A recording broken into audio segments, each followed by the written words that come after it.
किसान भाइयों नमस्कार। आप सभी का इस वीडियो में बहुत बहुत स्वागत है। आज हम बात करेंगे धान के खेती के बारे में। इसमें हम आपको बताएंगे कि धान में मुख्य रूप से जो पीलापन आता है उसका कारण क्या है और उसका उपाय क्या है। जैसे कि दोस्तों जानते हैं कि धान स्वस्थ अगर होता है तो हरा भरा भी होता है, उसको उसमें ज़्यादा संख्या में कल्ला भी होता है, और कल्ला ज़्यादा संख्या में होता है तो बाले भी ज़्यादा होता है और उत्पादन भी ज़्यादा होता है। किंतु क्या होता है कि रोपाई से आपका 15 से 20 दिन बाद क्या होता है कि धान धीरे से पीला पड़ना शुरू होता है। इसीलिए हम इस वीडियो में आपको बताएंगे धान में पीला पड़ने का कारण क्या है और उसका उपाय क्या है। तो चलिए किसान भाई वीडियो शुरू करते हैं। मैं हूं नवीन और आप देख रहे हैं किसान ऑफिस। जिसमें सबसे पहला कारण जो होता है वो होता है सिंचाई का कमी।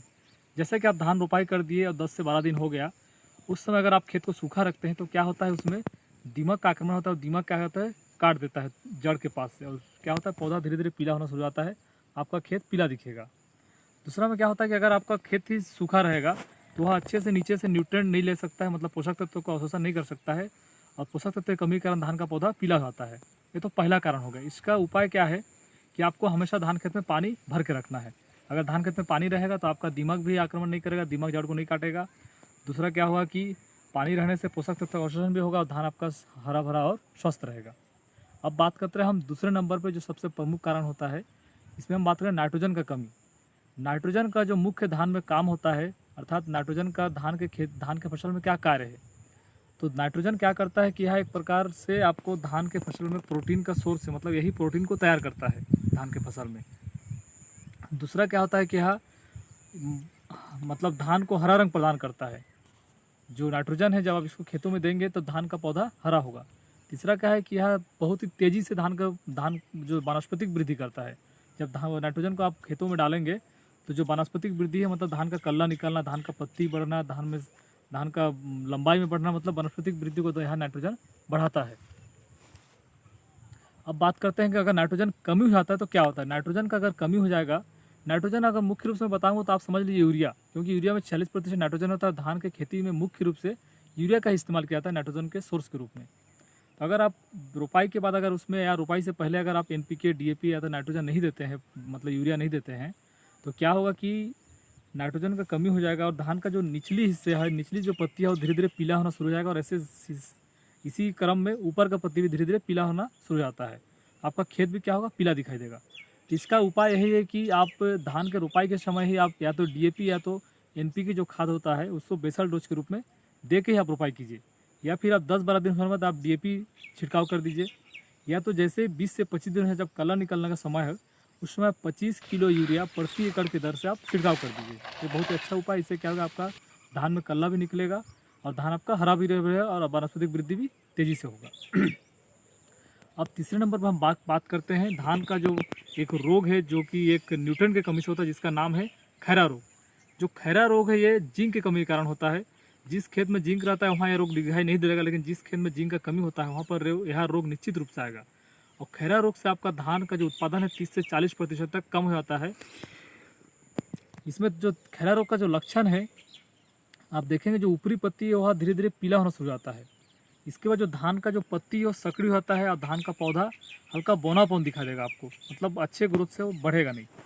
इसका जो उसका मेन लक्षण होता है कि धान का जो पत्ती है उसके पत्ती का जो नस होता है वह नस पीला होता है, मतलब कुल मिलाकर आपका खेत लगभग आपको पीला दिखाई देगा।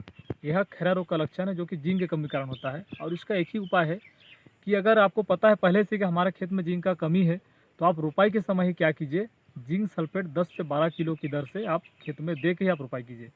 या तो रोपाई के 10 से 12 दिन बाद या तो 20 से 25 दिन बाद जब आपको यूरिया का छिड़काव करना है तो यूरिया के साथ मिला के 10 से 12 किलो जिंक सल्फेट को मिला के आप यूरिया के साथ छिड़काव कर दीजिए। इससे क्या होगा, जिंक का कमी भी पूरा हो जाएगा और आपका खेत हरा भरा रहेगा और आपका धान का फसल का ग्रोथ भी अच्छा होगा।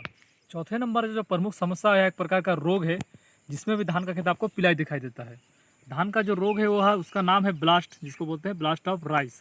यह धान में जब रोपाई हो जाता है और कल्ला निकलना शुरू हो जाता है उसी समय क्या होता है, अगर आप यूरिया का छिड़काव करते हैं तो यह रोग आपके खेत में आ जाता है।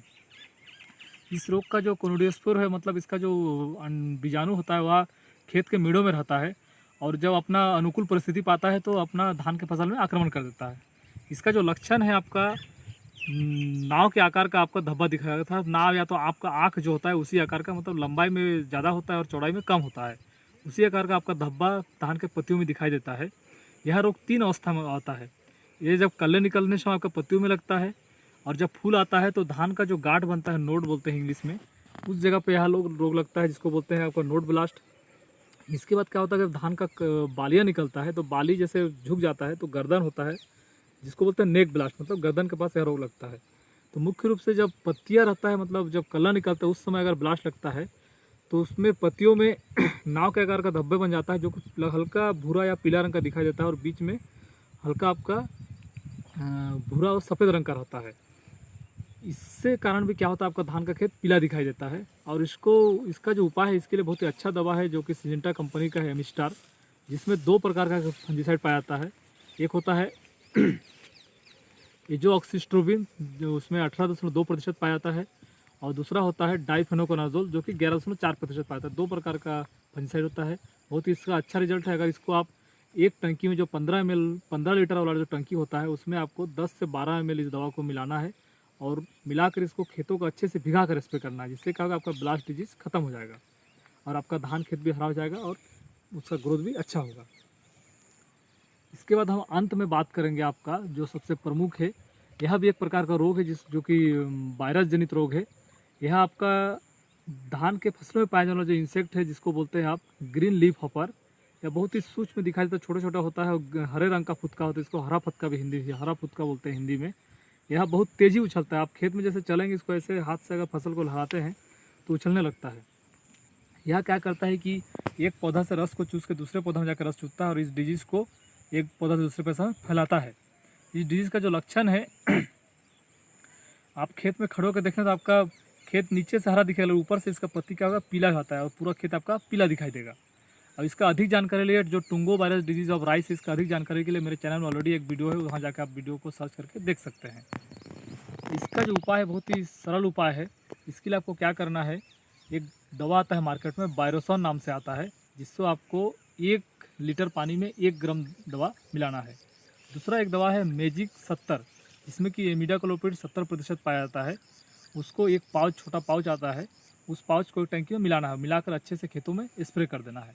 और ध्यान रखिए, अगर पता है कि आपके खेत में यह रोग लगने वाला है या तो लग सकता है, तो रोग लगने से या तो रोग की शुरुआती अवस्था में इस दवा को स्प्रे कर दीजिए। इससे क्या होगा, यहाँ आपका जो रोग है टुंगो वायरस डिजीज़ ऑफ राइस, यह कंट्रोल हो जाएगा, और आपका जो धान का फसल है हरा भरा हो जाएगा, उसका अच्छा ग्रोथ भी होगा।